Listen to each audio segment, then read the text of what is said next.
Welcome to our YouTube channel. In this video, we'll provide you with a full guide on how to view all watch history in TikTok. If you've been curious about revisiting the videos you've watched or managing your viewing activity, you've come to the right place. Let's dive into the step-by-step process. Step 1. Open TikTok on your device. Make sure you're logged into your TikTok account. Step 2. Tap on Profile from the bottom drawer. This will take you to your TikTok profile page. Step 3.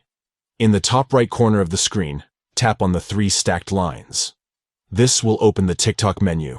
Step 4. From the menu, tap on Settings and Privacy. This will take you to the Settings and Privacy options. Step 5. Within the Settings and Privacy options, tap on Activity Center. This section allows you to manage your TikTok activity. Step 6. Scroll down and tap on Watch History. This will bring up your watch history page. Now, you can explore and view all the videos you've watched on TikTok. Take a moment to revisit your past viewing activity and discover your favorite videos once again. By following these simple steps, you can easily access and view all your watch history in TikTok, allowing you to relive your TikTok experience and stay up to date with the content you've engaged with. Thank you for watching, and enjoy exploring your TikTok watch history.